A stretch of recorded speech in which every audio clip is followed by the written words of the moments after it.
कैसे बने असदुद्दीन ओवैसी भारत के सबसे लोकप्रिय मुस्लिम राजनेता? एक राजनेता से कहीं अधिक है उनकी पहचान। महान समाज सेवी भी हैं। असदुद्दीन ओवैसी संसद रत्न अवार्ड से भी किया जा चुका है सम्मानित। राजनीति में आने से पहले क्रिकेटर बनने का देखते थे सपना। अपने किन बयानों के कारण ओवैसी ने खड़ा किया है विवाद, और क्यों उनकी पार्टी AIMIM को बीजेपी की बी टीम कहा जाता है? असदुद्दीन ओवैसी के बारे में आज हम आपको कई रोचक बातें बताएंगे जिनके बारे में आपने पहले कभी नहीं सुना होगा। असदुद्दीन ओवैसी का जन्म 13 मई सन 1969 को हैदराबाद में हुआ था। उस समय हैदराबाद आंध्र प्रदेश का ही हिस्सा था। ओवैसी के पिता और दादा भी राजनीति में पूरी तरह से सक्रिय थे। उस्मानिया यूनिवर्सिटी से ओवैसी ने ग्रेजुएशन की डिग्री हासिल की थी और इसके बाद वे लॉ की पढ़ाई करने के लिए लंदन चले गए थे। वापस आने के बाद उन्हें बैरिस्टर असदुद्दीन ओवैसी के तौर पर जाना गया। ओवैसी एक राजनेता होने के साथ साथ एक वकील भी हैं। ओवैसी को भारत का सबसे लोकप्रिय मुस्लिम राजनेता के तौर पर जाना जाता है। उन्हें दुनिया के 500 सबसे प्रभावशाली मुसलमानों की सूची में भी शामिल किया जा चुका है। मुसलमानों के हक में अक्सर वो अपनी अपनी आवाज उठाते नजर आते हैं। असदुद्दीन ओवैसी के पिता का नाम सुल्तान सलाहुद्दीन ओवैसी था और माता का नाम नजमुन्निसा ओवैसी था। उनके पिता लंबे समय तक ऑल इंडिया मजलिस ए इत्तेहादुल मुस्लिमीन यानी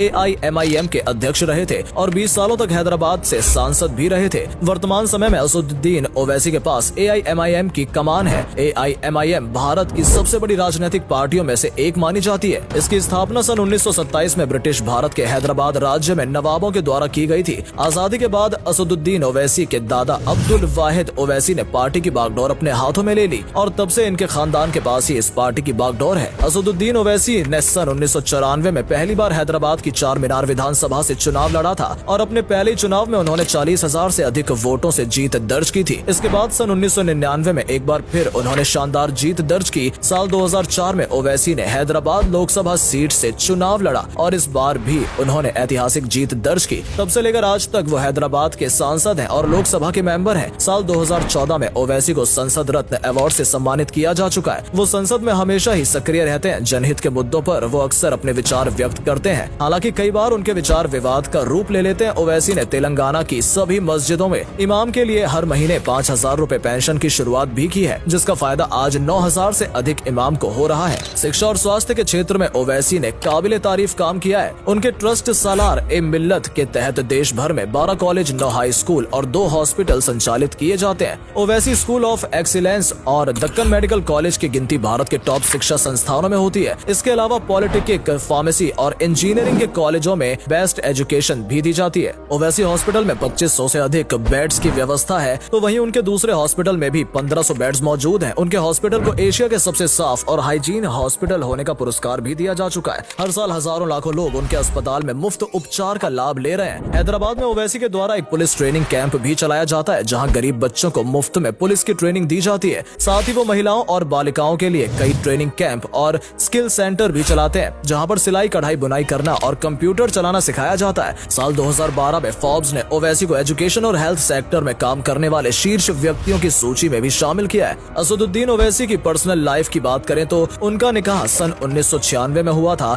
और उनकी पत्नी का नाम फरहीन ओवैसी है। ओवैसी और उनकी पत्नी के कुल 6 बच्चे हैं, जिनमें एक बेटा और 5 बेटियां हैं। उनके बेटे का नाम सुल्तानुद्दीन ओवैसी है और बेटियों का नाम खुदसिया ओवैसी, यास्मीन ओवैसी, अमीना ओवैसी, महन ओवैसी और आतिका ओवैसी है। असदुद्दीन ओवैसी को उनके चाहने वाले नकबी ए मिल्लत और असद भाई कहकर बुलाते हैं। फिलहाल तेलंगाना में वो विधायक हैं। कई बार ये भी अपने बयानों के कारण विवादों के घेरे में आ चुके हैं। वहीं असदुद्दीन के सबसे छोटे भाई का नाम बुरहानुद्दीन है और वो हैदराबाद में एतमादाद नाम के अखबार के संपादक हैं। इस अखबार की शुरुआत साल 2002 में की गई थी और आज ये हैदराबाद का सबसे लोकप्रिय अखबार बन गया है। ओवैसी की पार्टी AIMIM लगातार भारतीय राजनीति में अपनी जड़ें मजबूत कर रही है। वर्तमान समय में इस पार्टी के 2 राजनेता भी भारतीय संसद के भी सदस्य हैं। सन 1984 से लेकर आज तक AIMIM ही हैदराबाद की सीट से चुनाव जीतती आई है। साल 2014 में तेलंगाना के विधानसभा चुनावों ने पार्टी के 7 विधानसभा सीटें जीती थी, जिसके बाद चुनाव आयोग ने इसे राज्य पार्टी का दर्जा दे दिया था। साल 2020 में बिहार ने भी AIMIM 5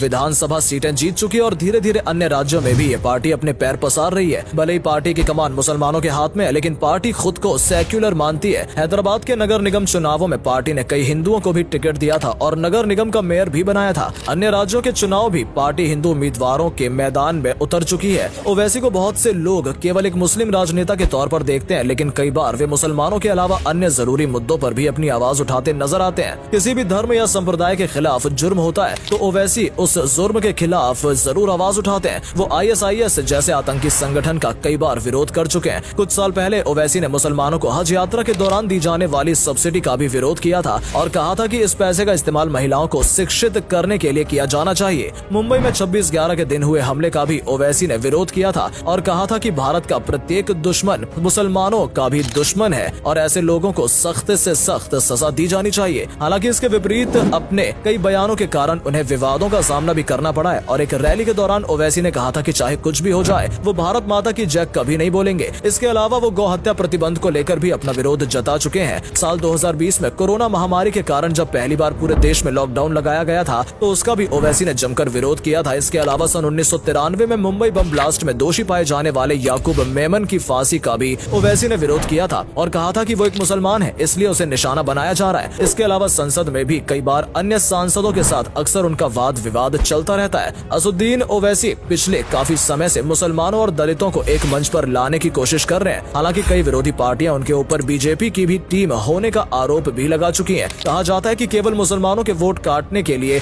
उन्हें चुनाव में उतारा जाता है। वहीं ओवैसी का कहना है कि चुनाव लड़ना उनका संवैधानिक अधिकार है। असदुद्दीन ओवैसी के पास आज बेशुमार संपत्ति है। उनका हैदराबाद में एक आलीशान बंगला है जिसका इंटीरियर कमाल का है। चुनाव के दौरान उन्होंने अपनी संपत्ति 13 करोड़ रुपए बताई थी। तो दोस्तों ये थी असदुद्दीन ओवैसी के बारे में कुछ रोचक जानकारी जिनके बारे में यकीनन आपने शायद ही पहले कभी सुना होगा। एक राजनेता के तौर पर असदुद्दीन ओवैसी आपको कैसे लगते हैं हमें कमेंट करके जरूर बताएं और साथ ही ओवैसी के बारे में कौन सी बात जानकर आपको सबसे ज्यादा हैरानी हुई ये भी कमेंट सेक्शन में जरूर लिखें। अगर वीडियो अच्छी लगी हो तो इसे अधिक से अधिक लाइक और शेयर अवश्य करें। आज के लिए इतना ही, आपसे फिर मिलेंगे एक नई वीडियो के साथ।